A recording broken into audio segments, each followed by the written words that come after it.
Hi, and welcome to my Law of Talos Explained video series.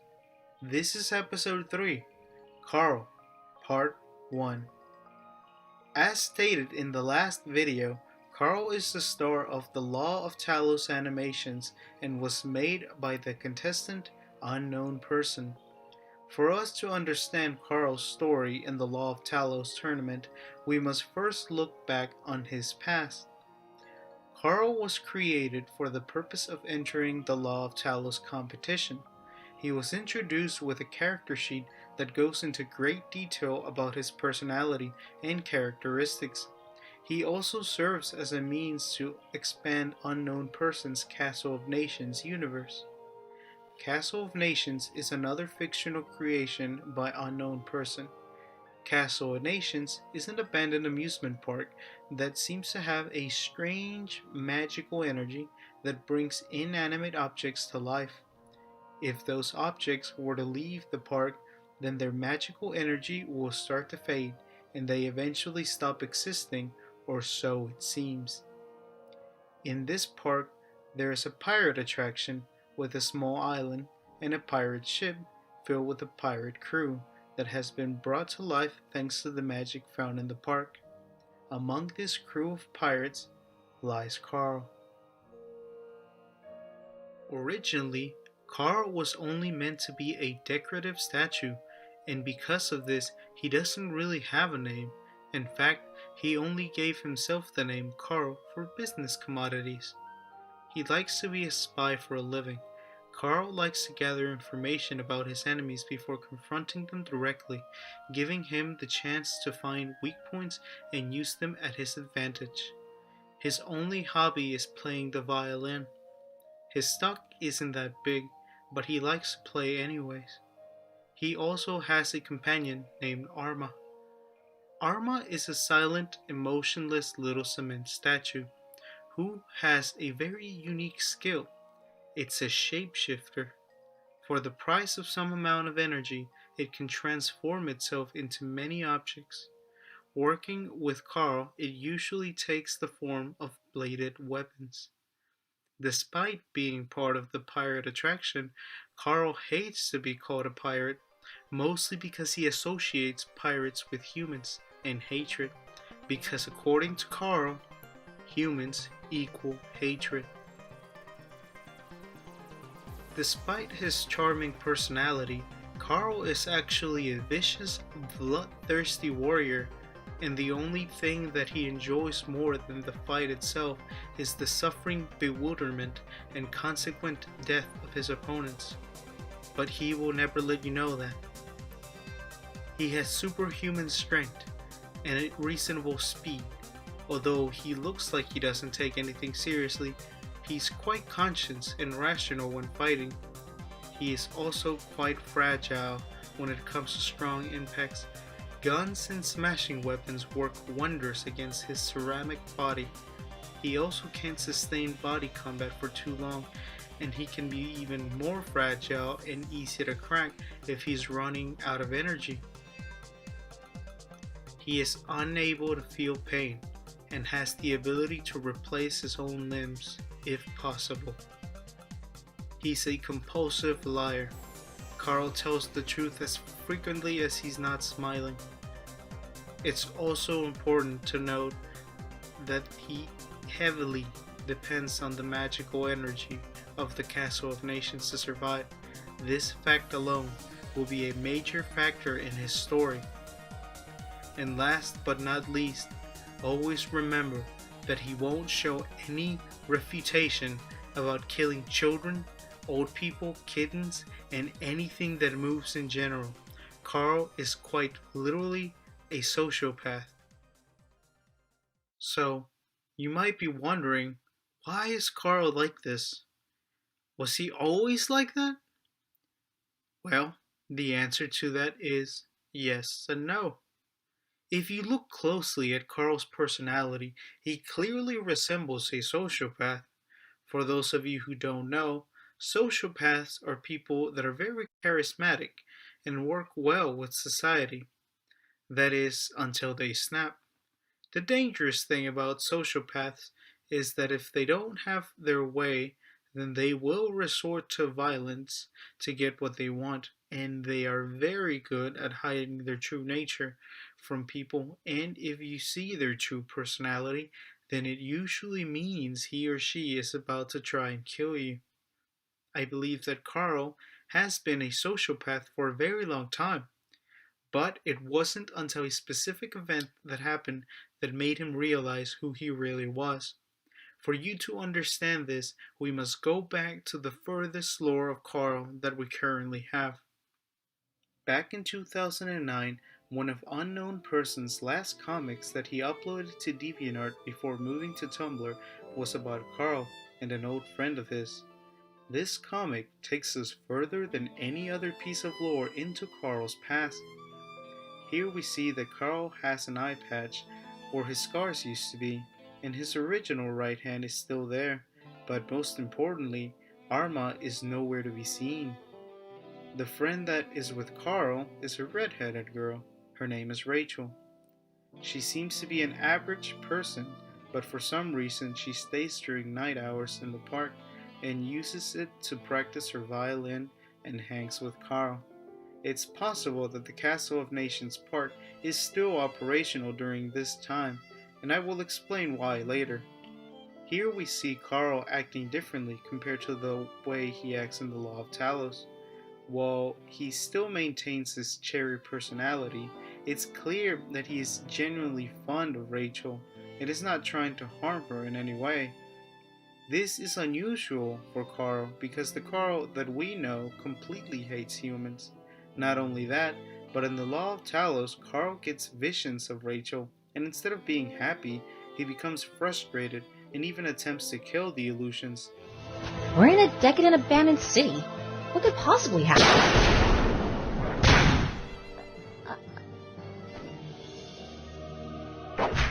Huh? Dearie me, sorry about that. It wasn't my intention to throw that at you. Have any of you seen a redhead girl? Curly hair, black skirt, violin? No? By the way, are you humans? What? The only negativity that we see from Karl in these comics is that he seems to be hiding the fact that he is not happy being stuck in the Castle of Nations, and is a bit envious at the fact that humans can go wherever they want. As the story begins to end, we see a small conversation with Karl and another pirate crew member named Red. Red warns and threatens Karl about what he is doing. Karl plays dumb and admits to nothing, but it becomes a bit clear that Karl may have strong feelings for Rachel, and now Red is worried that his feelings for her will lead to trouble. Sadly, Red was right. In Unknown Person's Law of Talos comic, Chimbley Part 1, we get a flashback that reveals a small event that took place not too long ago after the events of Castle of Nations Limits, which is the comic that we just finished talking about. Here we see Karl talking to the Castle of Nations for the first time, but for some reason he seems to be missing his right hand, and he seems to have blood where his hand used to be. The Castle of Nations then has an uncomfortable talk with Karl, and it becomes clear that Karl no longer tolerates humans and wishes to kill them all. It also becomes clear that Karl has killed someone with his right hand, and I believe that his first victim was none other than Rachel. During random events in the Law of Talos, we see visions and manifestations of Rachel. Karl even talks to these manifestations, and during his dialogue, we get a clear picture that Karl indeed killed her, but it's never mentioned why. I believe that Karl tried to confess his emotions to Rachel, but Rachel did not share the same feelings back. How could she? Karl is a statue. She knew this, and so did he. It's possible that after being rejected, Karl became extremely emotional and unstable. He felt betrayed and hopeless, and in his despair to deny the truth, he killed Rachel. No. No! You can't do that! I was so close! You can't do that again! You can't! It's even possible that this murder was one, if not the main reason the Castle of Nations Park was shut down. But that's just a theory for now. Karl would eventually replace his right hand with a replica, which would explain why his right hand looks different in the Law of Talos. His hatred for humans would grow, and he would deny his status as a pirate, eventually trying to take off his eye patch, but because his eye patch is painted to his body, he scratched it off. This explains why the left side of his face looks like it was remade, just like his right hand, and it also explains the claw-like scars. He would then live his life differently, being alone most of the time and partaking in shady business, gaining a dark reputation in the park and feared by the same living objects found in it. As for Arma, there is still no clear answer as to where Arma came from, but it is rumored that Arma is made out of the same clay hand that Karl used to kill Rachel. But that last part is just still a theory. Years later, a note would fly near the park, introducing the Law of Talos competition to Karl. Hi, and welcome to Law of Talos Explained Episode 3, Karl, Part 2. Before I start this episode, I would like to make an announcement. There will be 2 different versions of Episode 3 coming out. Part 1 and Part 2 are the professional short versions that you guys are used to watching, but after I finish this episode, I will finish editing version 2 of Episode 3. Version 2 will be far longer than this video with lots of commentary, and you guys will be able to see a different side of me while I try to improv the entire thing. The only downside to it is that the quality of editing will be minimal. Nevertheless, it's an interesting change of pace, and I think you'll like it. But for now, let's get back to the show. After Karl finds the flyer announcing the tournament, he immediately runs off to join it. While skeptical about the whole thing, he goes with the hopes of wishing for an infinite supply of magical energy, so he never has to go back to the Castle of Nations, and so he can be immortal.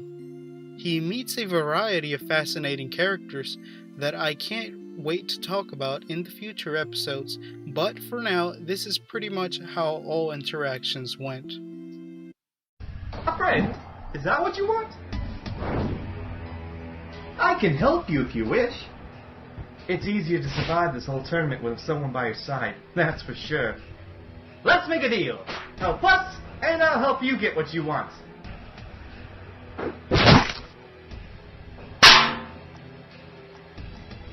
Dearie me, Arma. How could you do that? You devious bird.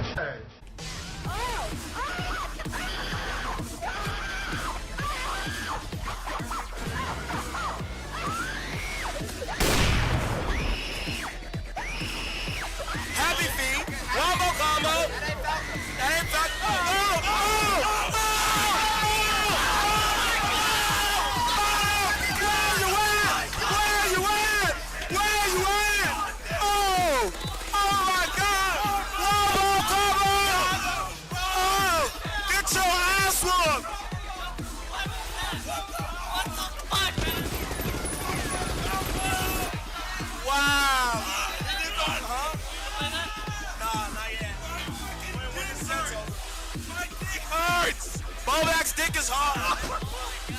We're all a little bit hard. Anything to...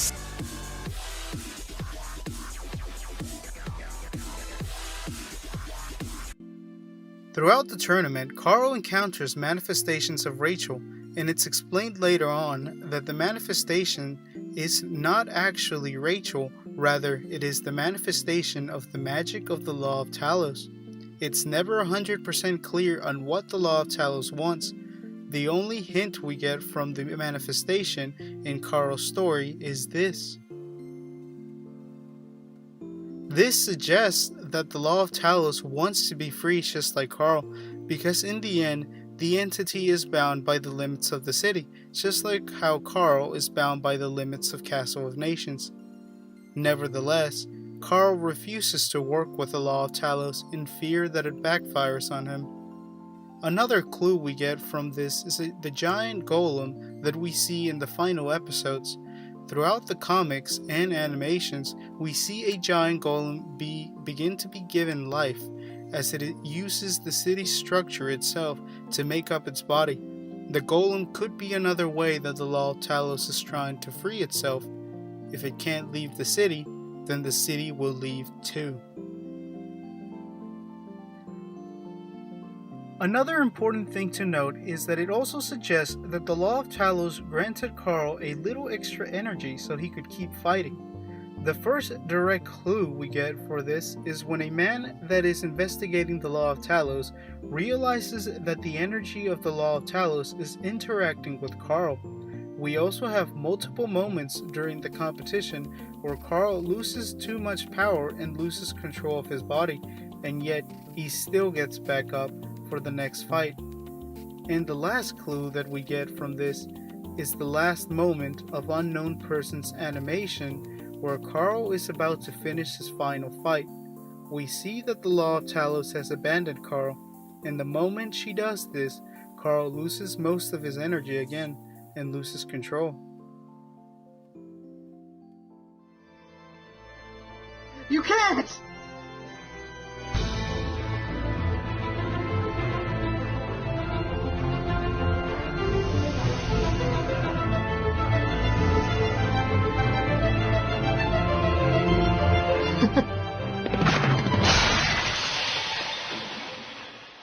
The same mistake.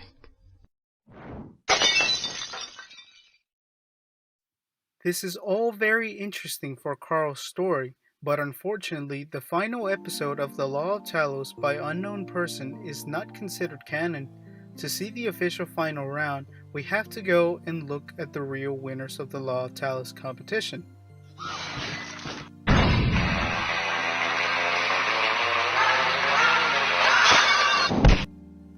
Allow me to introduce you to Annie and the Professor, two very interesting individuals and winners of the Law of Talos. The main difference in their ending is that during their fight with Karl, Karl kills Annie first instead of the Professor, so technically the final fight is between Karl and the Professor. Eventually, the Professor defeats Karl and leaves to make his wish, while Mizuno stays behind to make sure that Karl is dead. Then the Professor wishes for everyone that died or was harmed in the competition to come back to normal. But when Karl was resurrected, he came back as a human, possibly on purpose, on the Professor's behalf. Before Karl went on another killing spree, Mizuno stops him and reminds him of how weak he has become. Karl recognizes the danger and retreats back to the Castle of Nations. And that, my friends, is the story of Karl. Look at the bright side, Karl. You no longer depend on magic anymore, and you can be with girls too, just as long as you don't kill them, of course. Thank you for watching. If you enjoyed the series, please like, subscribe, or tell a friend about it. Until next time.